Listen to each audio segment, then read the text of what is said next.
Hello friends, नमस्कार। हमारे YouTube channel college education में आप सभी का स्वागत है। जापान का संविधान, सम्राट और प्रधानमंत्री से रिलेटेड क्वेश्चन देखिए। जापान में व्यवस्थापिका को किस नाम से जाना जाता है, उसके सदनों के नाम बताइए।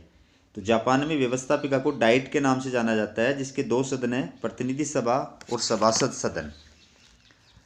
अगला क्वेश्चन है, डाइट की रचना किस प्रकार होती है। तो जापान की डाइट द्विसदनात्मक व्यवस्थापिका सभा है। इसके प्रथम सदन को प्रतिनिधि सदन और द्वितीय सदन को सभासद सदन कहा जाता है। संविधान द्वारा डाइट के साधारण, असाधारण और विशेष अधिवेशनों की व्यवस्था की गई है।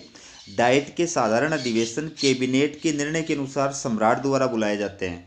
डाइट के दोनों सदनों में से किसी एक सदन के 4 या इससे अधिक सदस्यों द्वारा मांग करने पर असाधारण अधिवेशन बुलाया जा सकता है। डाइट की गणपूर्ति सदन की कुल सदस्य संख्या का 1/3 है। गणपूर्ति का मतलब सदन की कार्यवाही को संचालित करने के लिए आवश्यक न्यूनतम सदस्य संख्या। अगला क्वेश्चन है, जापान की प्रतिनिधि सदन की रचना किस प्रकार होती है। तो प्रतिनिधि सदन जापान की डाइट का प्रथम सदन है, जिसकी कुल सदस्य संख्या 480 है, जिनमें से 300 सदस्यों का चुनाव एकल सदस्यीय चुनाव क्षेत्र और बहुमत प्रणाली के आधार पर होते हैं, और शेष 180 सदस्यों के चुनाव आंशिक आनुपातिक प्रतिनिधित्व प्रणाली के द्वारा होते हैं। जापान का कोई भी जन्मजात नागरिक जिसकी आयु न्यूनतम 25 वर्ष हो, वह प्रतिनिधि सदन का चुनाव लड़ सकता है। प्रतिनिधि सदन का कार्यकाल 4 वर्ष है, परंतु इसे कार्यकाल से पूर्व भी विघटित किया जा सकता है। प्रतिनिधि सदन की गणपूर्ति सदन के कुल सदस्यों की संख्या का 1/3 है। अगला क्वेश्चन है, जापान की डाइट की कोई 4 शक्तियां और अधिकार बताइए। तो पहला है, अनुच्छेद 41 के अनुसार डाइट राज्य की सत्ता का सर्वोच्च अंग और एकमात्र विधि निर्मात्री संस्था है, जिसे नवीन कानूनों का निर्माण करने और विद्यमान कानूनों में संशोधन करने का अधिकार है। तो जापान में एकात्मक शासन व्यवस्था है, इस वजह से पूरे देश के लिए कानून निर्माण का कार्य करने वाली डाइट एकमात्र संस्था है। अनुच्छेद 6 के अनुसार प्रधानमंत्री का मनोनयन डाइट द्वारा ही किया जाता है। पहले डाइट प्रधानमंत्री का मनोनयन करती है, फिर सम्राट उसको जो है नियुक्ति प्रदान करता है। अनुच्छेद 62 के तहत डाइट को सरकार के प्रशासनिक विभागों की जांच करने की शक्ति प्राप्त है, और अनुच्छेद 73 के अनुसार कैबिनेट द्वारा की गई संधियों पर डाइट की स्वीकृति आवश्यक है। कैबिनेट द्वारा, सरकार के द्वारा जो भी संधियां की जाती हैं दूसरे देशों के साथ में, वो तभी मान्य होती हैं जब या तो संधि करने से पहले डाइट से उनका अनुमोदन हो जाए, या संधि करने के पश्चात डाइट उनका अनुमोदन कर दे। ये अनुच्छेद मैंने आपका नॉलेज बढ़ाने के लिए दिए, बाकी एग्जाम में आप अनुच्छेद न भी लिखें तो भी कोई फर्क पड़ने वाला नहीं है। अगला क्वेश्चन है, डाइट, जापान की डाइट को किस सीमा तक संप्रभु कहा जा सकता है। तो यद्यपि नवीन संविधान द्वारा डाइट को राज्य की शक्ति का सर्वोच्च अंग घोषित करते हुए राज्य की एकमात्र विधि निर्मात्री संस्था बताया गया है, लेकिन जापान की डाइट ब्रिटेन की पार्लियामेंट के समान प्रभुत्व संपन्न व्यवस्थापिका नहीं है, क्योंकि डाइट द्वारा बनाए गए कानूनों पर सर्वोच्च न्यायालय को न्यायिक पुनर्निरीक्षण की शक्ति प्राप्त है, जिसके तहत वह डाइट द्वारा निर्मित किसी भी कानून को संविधान के प्रतिकूल होने पर अवैध घोषित कर सकता है।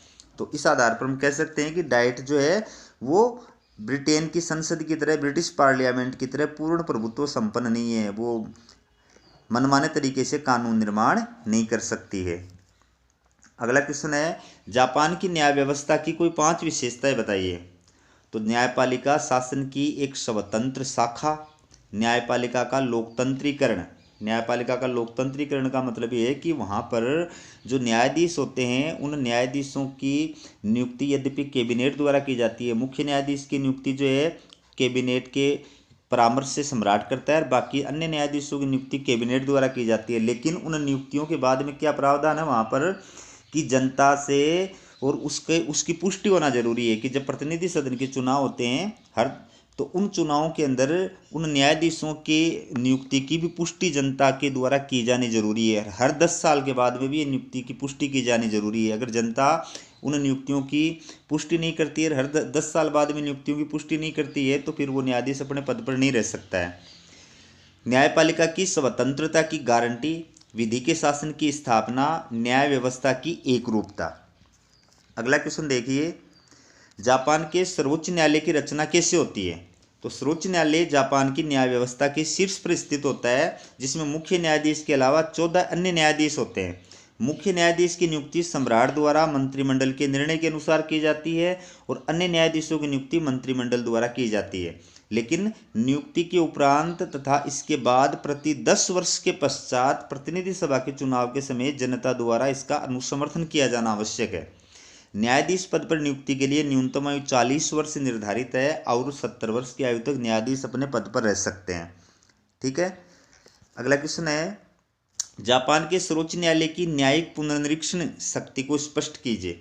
तो नवीन संविधान के अनुच्छेद 81 के तहत जापान के सर्वोच्च न्यायालय को न्यायिक पुनर्निरीक्षण का अधिकार प्राप्त है। सर्वोच्च न्यायालय डायर द्वारा निर्मित किसी भी कानून को या कैबिनेट के किसी भी आदेश को जो संविधान के प्रतिकूल होते हैं उन्हें अवैध घोषित कर सकता है। अगला क्वेश्चन है, जापान में प्रोक्यूरेटर जनरल के कार्य बताइए। तो जापान में प्रत्येक स्तर के न्यायालयों के लिए सरकारी वकीलों की व्यवस्था है जिनको प्रोक्यूरेटर कहते हैं। सरकारी वकीलों क्या कहते हैं जापान में?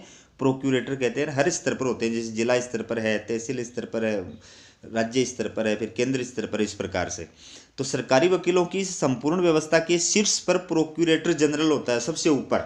जैसे अपने देश में महान्यायवादी होता है ना, वैसे वहाँ पर प्रोक्यूरेटर जनरल होता है, जिसका प्रमुख कार्य फौजदारी मामलों की जांच करना तथा उनसे संबंधित मुकदमों की सरकार की ओर से कोर्ट में पैरवी करना है। ठीक है, अपने यहाँ महान्यायवादी जो है वो सरकारी वकील होता है। सरकार से संबंधित कोई मुकदमा है जिसमें एक पार्टी सरकार होती है, तो वहाँ पर महान्यायवादी जो है वो सरकार की तरफ से कोर्ट में पक्ष प्रस्तुत करता है। वहाँ पर ये प्रोक्यूरेटर जनरल के द्वारा किया जाता है।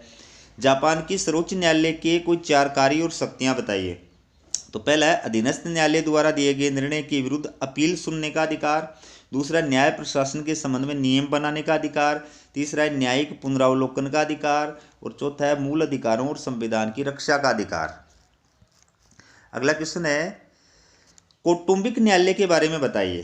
तो कौटुंबिक न्यायालय जापानी न्याय व्यवस्था की विशिष्ट विशेषता है। इन न्यायालयों में एक न्यायाधीश तथा 2 अनुभवी विवेकशील नागरिक होते हैं।